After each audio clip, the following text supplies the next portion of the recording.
అండి. Welcome back to my YouTube channel happy Harisha. ఎలా ఉన్నారు అందరూ? ఐ హోప్ అందరూ బాగున్నారు అని అనుకుంటున్నాను. సో ఈ వీడియో ఏంటి అంటే నా 3వ గురువారం సాయి దివ్య పూజ. ఆ పూజ కోసం నేను శనగల మాల ప్రిపేర్ చేసుకున్నాను ఈ వారం. ఆ శనగల మాల అండ్ నేను నైవేద్యంగా కట్టె పొంగల్ చేశాను. ఆ రెండు కూడా ఎలా ప్రిపేర్ చేసుకున్నాను అన్న చూపిస్తాను. దానికన్నా ముందు ఎవరైనా ఫస్ట్ టైం మన ఛానల్ని చూస్తున్నారు అంటే సో ప్లీజ్ వీడియో చూసిన తర్వాత నచ్చితే డెఫినెట్గా లైక్ చేయండి, షేర్ చేయండి, సబ్స్క్రైబ్ చేసుకోవడం మాత్రం మర్చిపోకండి. పక్కనే ఉన్న బెల్ని క్లిక్ చేశారు అనుకోండి, నేను ఎలాంటి వీడియో అప్లోడ్ చేసినా కూడా నోటిఫికేషన్ అనేది మీ దాకా వస్తుంది. సో ప్లీజ్ దయచేసి నచ్చితే మాత్రం డెఫినెట్గా అయితే సబ్స్క్రైబ్ చేసుకోండి. సో ఇంకా ఎలాంటి లేట్ చేయకుండా మన వీడియో అయితే స్టార్ట్ చేసేద్దామా. So thank you so much for watching. So first నేనైతే ఇక్కడ నేను ప్రసాదం ప్రిపేర్ చేసుకుంటున్నాను. నైవేద్యం చెప్పాను కదా కట్టె పొంగలి అని. దానికోసం అయితే ఇట్లా కుక్కర్ తీసేసుకొని నేను బియ్యము అండ్ పెసరపప్పు అనేది ముందే నానబెట్టుకున్నాను ఒక హాఫ్ అన్ అవర్ ముందే. సో ఒక కప్పు కాదు 3 వంతుల 3/4 కప్పు నేను బియ్యం తీసుకున్నాను అండ్ 1/4 కప్పు పెసరపప్పు తీసుకున్నాను. అంటే టోటల్గా కూడా 1 కప్పు దాన్ని ముందే నానబెట్టేసుకున్నాను. సో 1 కప్పు రైస్కి నేను అరౌండ్ 3 to 3.5 కప్స్ వరకు కూడా నేను వాటర్ యాడ్ చేసుకున్నాను.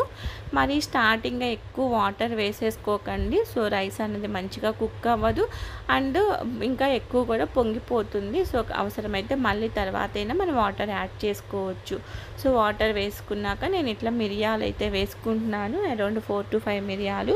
మీరు డైరెక్ట్గా మిరియాలైనా వేసుకోవచ్చు, లేదు వాటిని కొంచెం క్రష్ చేసైనా వేసుకోవచ్చు. దాంతోపాటు ఒక 2 అయితే పచ్చిమిర్చి వేసుకుంటున్నాను. సో ఈ పచ్చిమిర్చి అయితే కొంచెం కారం ఎక్కువగా ఉన్నాయి. సో అందుకే నేనైతే 2 వేసుకున్నాను. మీకు సరిపోవు అనుకుంటే మీ కారంని బట్టి అయితే యాడ్ చేసుకోండి. సో కొంచెం దీనిలో వేరే ఏ కారమో ఉండదు, ఓన్లీ మిరియాలు పచ్చిమిర్చే కాబట్టి మీ టేస్ట్కి తగ్గట్టుగా యాడ్ చేసుకోండి. అండ్ దాంతోపాటు ఇంట్లో ప్రిపేర్ చేసిన నెయ్యి. సో మనం ప్రసాదం చేస్తున్నాం కాబట్టి నెయ్యితో చేసాము అంటే బాగుంటుంది టేస్ట్ కూడా.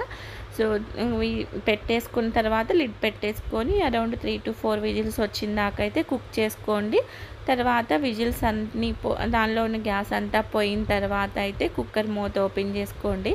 నేను పొంగకుండా దానిలో స్పూన్ అయితే వేసుకున్నాను. చూడండి రైస్ అయితే ఎంత సాఫ్ట్గా ఉడికిపోయిందో. మనం ఆల్రెడీ కొంచెం సేపు ముందే నానబెట్టాము కాబట్టి రైస్ అయితే బాగా ఉడికింది. బట్ కట్టె పొంగల్ ఎప్పుడు కూడా కొంచెం లూజ్గానే ఉంటుంది. తర్వాత అది టైం గడిచే కొద్దీ చల్లారిన తర్వాత గట్టిగా అవుతుంది కాబట్టి సో కొంచెం ఫస్ట్ లూజ్గానే ప్రిపేర్ చేసుకోండి. సో దానికోసం అయితే నేను ఎక్స్ట్రా వాటర్ అయితే యాడ్ చేసుకుంటున్నాను. మేబీ మనం ముందే వాటర్ యాడ్ చేసుకుంటే మేబీ ఇంత సాఫ్ట్గా ఉడకదు. ప్లస్ చెప్పాను కదా ఇదంతా స్టవ్ అంతా కూడా పొంగే ఛాన్సెస్ ఉంటాయి.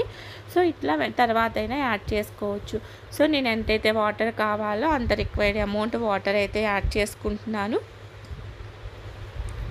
ప్రసాదంకి చాలా బాగుంటుందండి. సో సింపుల్గా అయిపోతుంది అండ్ మనం ఓన్లీ బాబాకనే కాదు ఏ ప్రసాదంకైనా కట్టె పొంగల్ పెట్టవచ్చు. రాబోయే వరలక్ష్మి వ్రతాలు, శ్రావణ మాసము చాలా వస్తున్నాయి కదా. సో వీటిలో ఎప్పుడైనా కూడా కట్టె పొంగల్ అనేది నైవేద్యంగా పెట్టుకోవచ్చు. అంతేకాకుండా రోజు అదే ఇడ్లీ దోశ అలాంటి బ్రేక్ఫాస్ట్ కాకుండా కొంచెం ఇట్లా ప్రిపేర్ చేసుకొని చూడండి, టేస్ట్ బాగుంటుంది. దీనికి కాంబినేషన్ వచ్చేసి పల్లీ చట్నీతో తిన్నాము అంటే పొంగల్ అనేది చాలా బాగుంటుంది. సో నేను వాటర్ యాడ్ చేసేసుకొని దాన్ని అయితే కొంచెం పక్కన స్టవ్ మీద పెట్టేసుకున్నాను. ఈలోపు అదంతా కూడా ఇంకొంచెం కుక్ అవుతుంది, వాటర్ వేసాం కదా. సో ఈలోపు అయితే మనం తాలింపు చేసుకుందాము. తాలింపు కోసం అయితే ఒక బాండీ తీసేసుకొని కొంచెం అయితే మళ్ళీ నెయ్యి వేసుకున్నాను. మీ దగ్గర నెయ్యి ఉంటే నెయ్యి ప్రిఫర్ చేయండి, లేదు అంటే ఆయిల్ అయినా వేసుకోవచ్చు. సో నెయ్యి వేసుకున్నాక నేను ఈ లోపు అయితే ఇది మెల్ట్ అవుతూ ఉంటుంది. ఈ లోపు నేనైతే సాల్ట్ యాడ్ చేసుకుంటున్నాను. సో ప్రసాదంకి కాబట్టి మనం సాల్ట్ టేస్ట్ చూడలేము కదా. సో మీకు ఎంతైతే సరిపోతుందని అనిపిస్తుందో అంతైతే అమౌంట్ అయితే యాడ్ చేసేసుకోండి. సో అది కుక్ అవుతూ ఉంటుంది. ఈలోపు నేను మన నెయ్యి అంతా మెల్ట్ అయింది. దానిలోకి క్యాషు వేసుకున్నాను. క్యాషు కొంచెం ఫ్రై అయిన తర్వాత అయితే తాలింపు గింజలు వేసుకుంటున్నాను. తాలింపు గింజలు, దాంతో పాటైతే కొంచెం మిరియాలు ఇక్కడ కూడా క్రష్ చేసి వేసుకోవచ్చు మీరు. లేదు అంటే మీరు డైరెక్ట్‌గా అయినా వేసుకోవచ్చు. కొంచెం క్రష్ చేసి వేసుకుంటే బావుంటుంది. మెహందీ చూసి భయపడకండి. యాక్చువల్‌గా మా అబ్బాయి నేను పెడతానని చెప్పేసి అది నా రైట్ హ్యాండు. వాడు ఏదో పెట్టేసి ఇంకా ఏంట్రా ఈ డిజైను అంటే, ఇది నా క్రియేటివిటీ అమ్మా, నువ్వు భరించాలి తప్పదు అని చెప్పేసి ఏదో పెట్టేసి వెళ్ళాడు మిక్కీ మౌస్ లాగా. సో భయపడకండి ఇలా పెట్టుకున్నానేంటి అనేసి. సో దాని తర్వాత కొంచెం తాలింపు గింజలు వేగిన తర్వాత నేను కొంచెం అల్లము, పచ్చిమిర్చి అండ్ కొంచెం కరివేపాకు వేసుకున్నాను. నేను దీనిలో లాస్ట్‌లో ఇంగు కూడా వేసుకున్నానండి. ఆ ఇంగు వేసుకున్న క్లిప్ మిస్ అయింది. బట్ ఇంగు కూడా వేసుకోండి తాలింపులో. సో తాలింపు అంతా అయిపోయిన తర్వాత స్టవ్ ఆఫ్ చేసేసుకొని, నేను ఆల్రెడీ రైస్ కుక్ అయిపోయింది కదా, ఈ రైస్లోకి అయితే ఈ తాలింపు యాడ్ చేసుకున్నా. అంతే అండి, మన సింపుల్ అండ్ ఈజీ టేస్టీ కట్టె పొంగల్ అయితే రెడీ అయిపోయింది ప్రసాదం కోసం. దీన్నైతే నేను సపరేట్‌గా బౌల్లోకి తీసేసుకొని దేవునికి ప్రసాదంకి అయితే సపరేట్‌గా బౌల్లో తీసేసుకున్నాను. మీకు కావాలి అంటే ఇక్కడ పైన కూడా ఇంకొంచెం నెయ్యి వేసుకోవచ్చు. సో ప్రసాదంలో ఇలాంటి వాటిల్లో నెయ్యి ఎంత ఎక్కువగా ఉంది అంటే టేస్ట్ అంత బాగుంటుంది కదా. సో చూడండి, నేను ఒక పక్కన క్లీన్ చేసుకుంటూనే ఉన్నాను. ఇవన్నీ కలుపుకొని వేరొక బౌల్లోకి అయితే ట్రాన్స్ఫర్ చేసుకుంటే మన ప్రసాదం రెడీ అయిపోతుంది. ఇక్కడ వచ్చేసి నేను శనగల మాల ప్రిపేర్ చేసుకుంటున్నా. దానికోసం ఇట్లా ముందు రోజు నైటే శనగలను అయితే నానబెట్టుకున్నానండి. నల్లవి శనగలు దొరుకుతాయి కదా, కొంచెం చిన్న సైజువి, అవైతే నానబెట్టుకున్నాను. సో ఈ సాయి దివ్య పూజలో శనగల మాల అయితే చాలా విశిష్టత ఉంటుంది.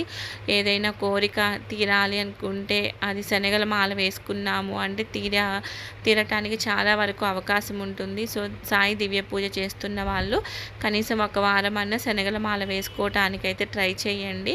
డెఫినెట్గా మీరు అనుకున్న కోరిక అయితే నెరవేరుతుంది. ఇక్కడ మనం మాల అనేది ఎన్ని గింజలు కావాలి అన్నది కౌంట్ చేసుకుంటున్నాను నేను.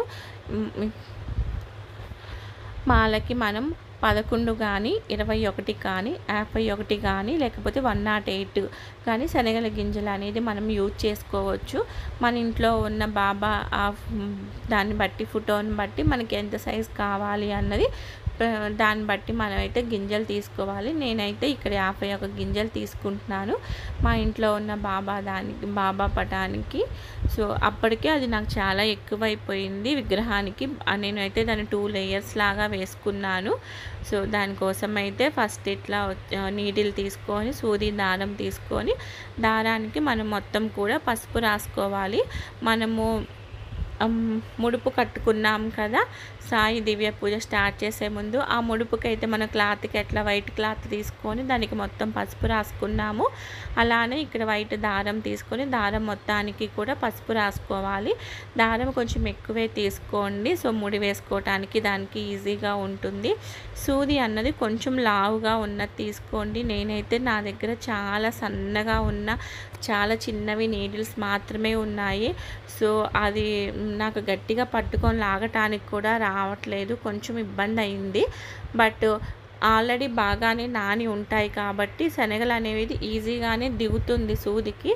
బట్ నీడిల్ అనేది చాలా సన్నగా ఉండేసరికి నాకు అది వెనక్కి లాగటానికి కూడా జారిపోయింది.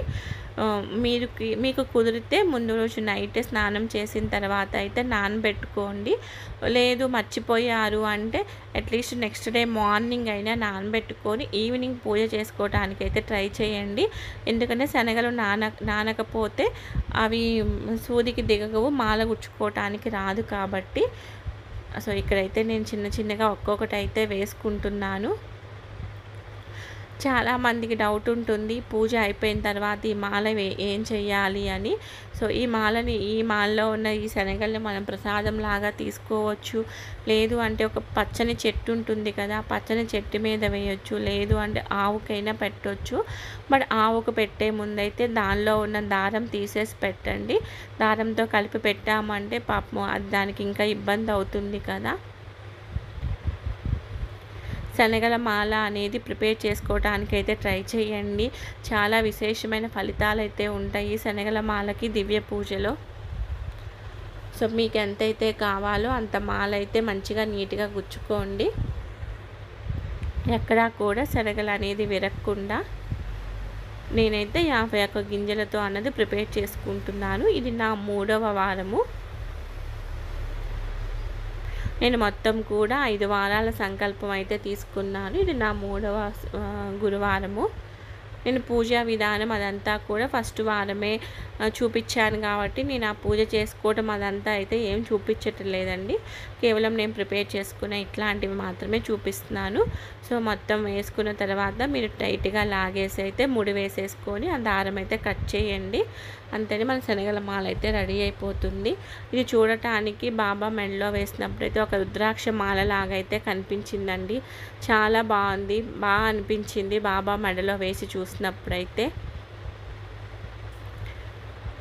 సో మన శనగల మాల అయితే రెడీ అయిపోయింది.